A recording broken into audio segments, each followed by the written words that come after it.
friends, Krista here. Thanks for stopping by Books and Jams. Today we are going to talk about the books that I hope to read in the month of July.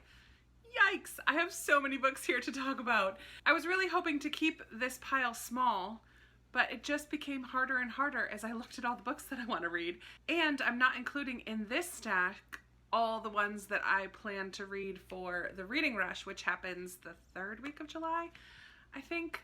But it's okay. I'm very excited about these books. 3 of them I'm already in the middle of, and let's just jump right in. As always, I'm going to start with my Goodreads read-along pick. If you're not aware, I host kind of a book club, or a read-along, I should say, on Goodreads called Books and Jams Read-Along. And for the rest of the year, I'm doing it a little bit different, where I'm going to be having 2 choices each month. You can feel free to read both or just one. Usually there will be at least one of those 2 choices, which is a backlist title, so it's a little easier to get a hold of. I know for the last few months it's been a little trickier to get a hold of the books with the libraries being closed and things like that. So for July, I'm very excited that Giver of Stars by Jojo Moyes is going to be one of the choices, as well as Kitchens of the Great Midwest by J. Ryan Straddle. This is a really tiny book. It should be a really quick read, and I've heard about it from a podcast. I think it was What Should I Read Next podcast that I first heard about this one. The little that I know about this one is that we follow this woman named Eva who really loves the food from her native Midwest, Minnesota, I believe. And she becomes a chef at a pop-up supper club. And just this is just going to be a delight and focus on food. This says it's by turns quirky, hilarious, and vividly sensory. It's about the bittersweet nature of life, its missed opportunities, and its joyful surprises. That sounds lovely. Sounds like a perfect summertime read, and I'm really excited for it. And I'm also very excited about The Giver of Stars. Ever since it came out, I've been wanting to read it. I did pick it for my book of the month a couple months ago. We follow Pack Horse Librarian Project in the Appalachian Mountains in Kentucky, and I believe there's also some kind of a court case in here, so I don't know what the mystery is there, if there was a murder or something. I honestly don't remember, but I know that this also involves some kind of a court case. It has been compared to The Book Woman of Troublesome Creek, which I absolutely loved. Some people have said that they've liked this one even better, so I'm really excited to read this one. Both of these, I would love for you to join in the Goodreads group if you're interested in reading either or both of them. Then I'll just quickly talk about the 3 books that I'm in the middle of. I feel like I've talked about these quite a bit. The first one, I'm I can't really say I'm in the middle. I'm at the very beginning. This is Return of the King by J.R.R. Tolkien. I'm also hosting a read-along for this year, The Lord of the Read-Along, with Sarah from Sarah's Nightstand. This is the last book, so this is the last month that we'll be hosting it. I have loved reading along and hearing everybody else's thoughts along the way, and I was hoping to get a lot more of this read in June. It just didn't happen, so I will be finishing this one in July, and this is the 3rd in the Lord of the Rings series, so I'm excited to finish up that story. The next one that I'm in the middle of is Men We Reaped by Jesmyn Ward. I purchased this in October when I went to go hear Jesmyn Ward speak at my library. It was fantastic. Soon after that, I read Sing Unburied Sing, which I had already owned by her and absolutely loved the writing style. This one, however, is her nonfiction, and in it she shares her memoir of growing up in Deep South in Mississippi, very close to New Orleans, and also she tells the story of 5 men in her life, including her brother and a cousin and 3 others who died. So we kind of alternate between her telling stories of her childhood and then stories about these 5 men in her life. Talks about being Black in the Deep South in particular and in America, and I just absolutely love her writing style, and I loved hearing her speak a few months ago, so I'm very excited to finish this one. I am quite literally halfway through this one, so this will get finished in July. And the other book that I'm right about 50% through is Gone with the Wind. This was my read-along pick for June, and I just didn't make it. It's just so big. It's about 1,000 pages, or almost 1,000 pages, and I'm at 463, so I'm just nearly halfway through. I am gonna continue.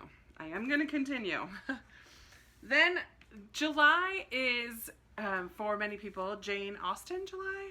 I think that's what they're calling it. So I do have a couple Jane Austen inspired books that I'm going to try to read this month. One of the ones I want to pick up is The Jane Austen Society by Natalie Jenner. This one just came out in June, I believe, maybe May. And Sharon, one of you lovely subscribers, sent it to me. And I am very excited to read it. I talked about this in my summer TBR when I took a look at the Modern Mrs. Darcy summer reading guide and picked a couple of those to try to read this summer, and this is one of them. So when would be better to read it than Jane Austen July? This is not based on any of her books. This is more of a historical fiction. I think it's set post World War II or during World War II, and it involves the Chawton House where Jane Austen lived in England, and a group of women from that area, I think, who tried to save the house or something along those lines. I don't really know too much, but I'm very excited to pick this one up.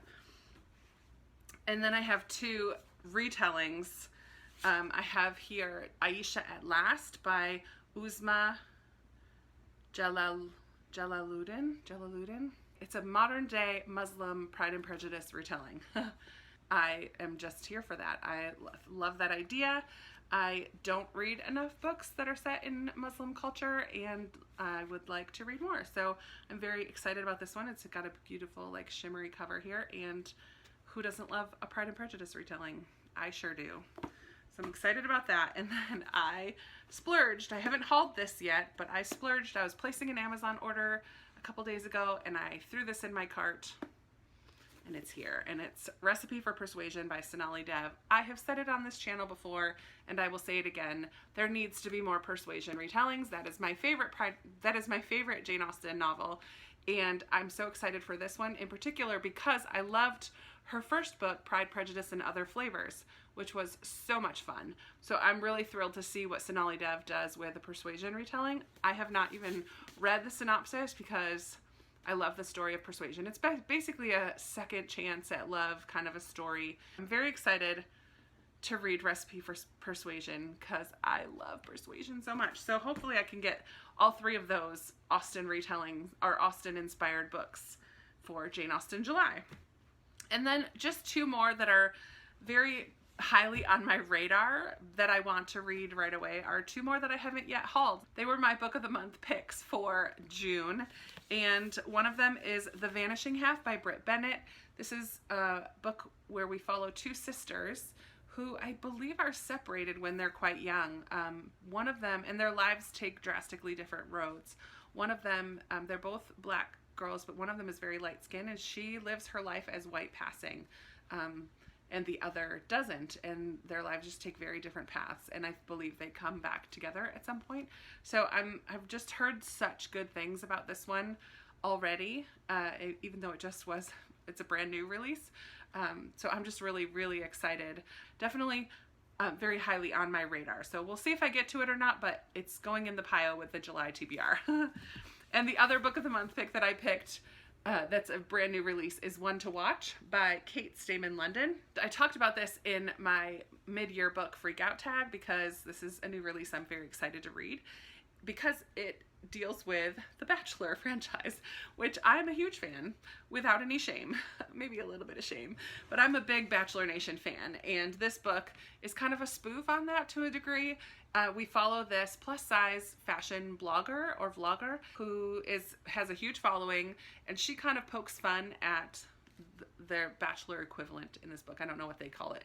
But she kind of pokes fun at this dating reality show type of thing. And then they reach out to her and ask her to be the next Bachelorette. And she does, with the understanding, and she like expressed intention of not falling in love and kind of just almost maybe doing an expose on it. But of course, she's going to fall in love, right? That's probably that's my huge prediction. But I'm just really excited about that. I love to see a plus size protagonist, because that's me, and a Bachelor fan. This book has my name written all over it, and I'm really, really excited. This is a huge stack. It's really big.